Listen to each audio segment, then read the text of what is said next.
Let's bring in Wyoming Republican Congresswoman Liz Cheney, Vice Chair of the January 6th Committee. Congresswoman, thanks for being here. Thank you for having me, Brett. Good to be with you. What did you make of the Vice President and the President's speeches today in Statuary Hall?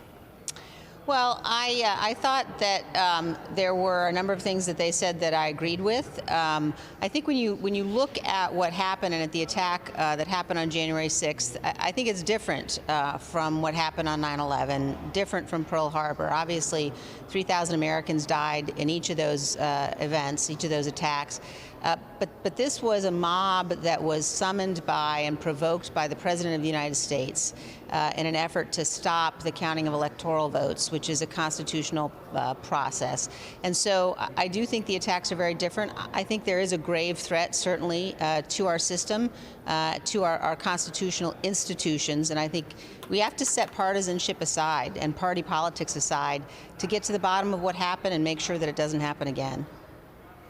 Well, what do you say to Republicans who listen to that? And obviously you've addressed the 9/11 comparison, the Pearl Harbor comparison, but they also listen to a pitch for voting rights bills. HR1 and HR4 are both bills you voted against. That's right. Yet Democrats are using and linking those to make a sales pitch, essentially, for passing those pieces of legislation based on the work of your committee and this day. Well, I have strong policy disagreements with both HR1 and HR4. As you noted, I voted against those. I think the committee has important legislative work to do, though. We need to look at things like, are there reforms necessary to the Electoral Count Act? We need to look at things like, are there enhanced penalties that are necessary for a president who fails to come to the aid of Congress, who fails to come to the aid of any co-equal branch of government. We need to look at things like the dereliction of duty. When President Trump, we know he sat in the dining room next to the Oval Office while the attack was underway. He could have at any moment taken a few steps down the hall to the briefing room, gone on live television and urged his supporters to stop and go home, and he didn't do that.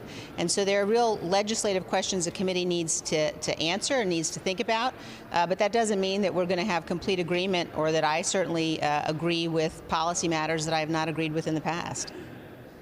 When you hear Trump supporters point to that speech that he made on the Mall saying supporters should peacefully and patriotically march to the Capitol, what do you say? Look, I think that you have to look at the speech. You have to look at the extent to which he was urging people to fight like hell. You have to look at the extent to which he had been for months, weeks before that, telling people, come to Washington, it'll be wild. I also think that you have to look at what he has said since. He continues to suggest that the violence on January 6th was justified. When he says November 3rd was the insurrection and January 6th was a protest, what he's doing is continuing to undermine our electoral process.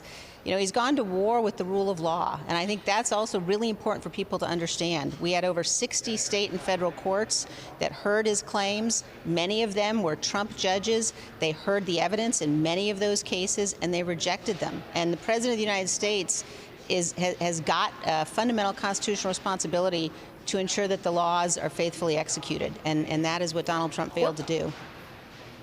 What's the ultimate goal of the January 6th committee? We have several goals. One is obviously the legislative purpose that I've mentioned, the extent to which there may be legislation or enhanced penalties, for example, that we need to look at to make sure this never happens again. We also need to ensure the American people know the truth, that the American people understand minute by minute. We know, for example, that President Trump attempted to pressure the people in his Justice Department. He said he was going to name Jeffrey Clark to be Attorney General, that he intended to do that. Jeffrey Clark has now told the committee he wants to take the fifth, and the entire leadership of his Justice Department threatened to resign. We know his White House counsel also threatened to resign. We know President Trump pressured local government officials to try to overturn the election.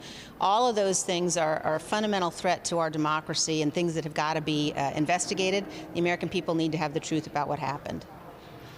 But it sounds like, Congresswoman, that the goal of the committee perhaps is to go after Trump's inner circle and prevent the former president from running for president again. Is that a fair assessment of the goal? No, the goal of the committee is what I said. We are a committee of Congress.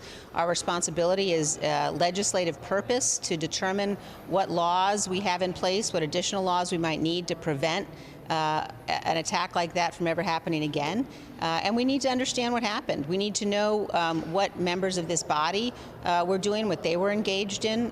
One of my colleagues, Scott Perry, for example, was very active in attempting to have Jeffrey Clark appointed as Attorney General. We need to understand what happened. The peaceful transfer of power is fundamental to the survival of our republic, and we all have a duty to ensure that peaceful transfer of power every 4 years. What about the security failure here? The Capitol Police, the architect of the Capitol, the Senate Sergeant of Arms have all turned over requested documents to the House Administrations Committee overlooking the security aspect. The House Sergeant of Arms has not. Speaker Pelosi has said that the House Sergeant of Arms requested the National Guard, passed a note. There are open questions about the Speaker's involvement in interactions with the Sergeant of Arms during that time. And yet Chairman Thompson has announced on your committee that the Speaker's office is off limits and that there's no call for those documents for the House Sergeant of Arms. Why is that if it's designed to prevent something like this from not happening again?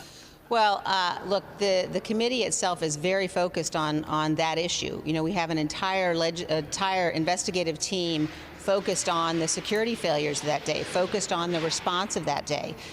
We've got investigators who are looking at exactly the kinds of things that you've mentioned. So that is a really important set of issues. No office is off limits. No issue is off limits. We certainly need to get to the bottom of that. But it's important, Brett, to remember that if you say that the security lapses at the Capitol are to blame for the assault on the Capitol by a mob provoked by President Trump, that's the same thing as saying that the small business owners whose businesses were burned to the ground last summer by Antifa and BLM rioters, that the small business owners are responsible for that.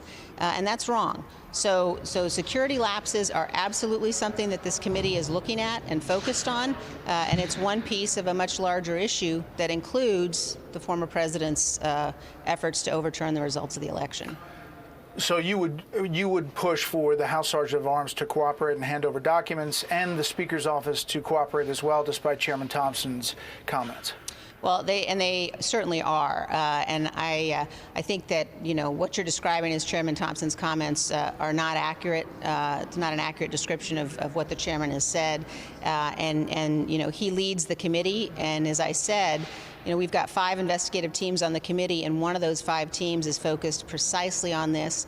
All of our teams are staffed with non-political, professional prosecutors and investigators, and those security issues are going to be a focus of one part of this investigation. What do you say to somebody sitting at home who may say, listen, I think that day was horrible. What happened that day was horrible, but I'm worried about getting my kids to school. I'm worried about what's happening with COVID. I'm worried about the next economic blip that I may face. And they look at the focus on 1/6 and say, why is this so important that that everything else gets pushed off to the side? What do you say to them?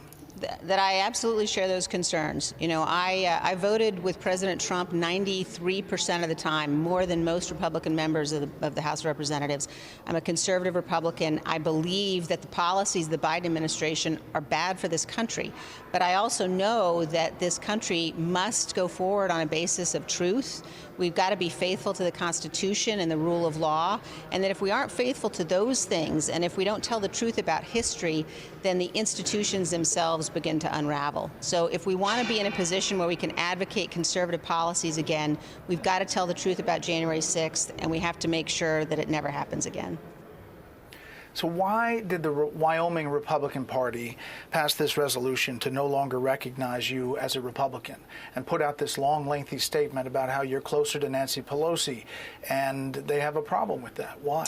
Well, I would note the vote was 31-29, so it was a close-run thing, and certainly there are people in the state party apparatus of my home state who are quite radical, and some of those same people include people who were here on January 6th, include a party chair who has toyed with the idea of secession. So there is a very radical element of the Republican Party in the same way that there's a radical element of the Democratic Party. But we have to be in a position where we are able to come together, where we're able to focus on substance, on policy, and I look forward very much to putting my record of delivering for the people of Wyoming and fidelity to the Constitution up for the people of Wyoming to make a decision about this election cycle. Last thing quickly, and this is kind of process, but you're the co-chair of the January 6th committee. Speaker Pelosi put you in that position. Who's the ranking member of the committee? Well, I'm not the co-chair. Chairman Thompson is the chairman. Vice chair. Yes, I'm the vice chair, and I am the ranking Republican by nature of when I was appointed.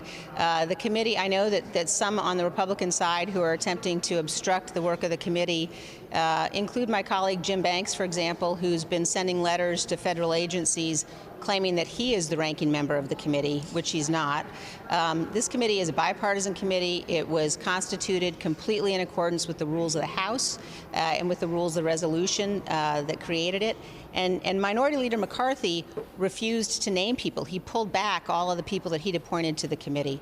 We're working in a nonpartisan fashion, and we're going to get our work done despite attempts to try to block and obstruct. And will you push for the release of the hundreds or thousands of hours of videotape that has not come out?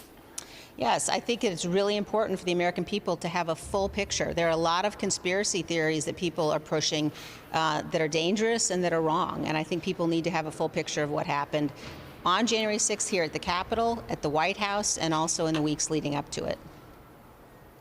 Congresswoman Cheney, we appreciate you coming on. We want to hear from all sides. Thanks. I appreciate it. Thank you. Hey, Sean Hannity here. Hey, click here to subscribe to Fox News YouTube page and catch our hottest interviews and most compelling analysis. You will not get it anywhere else.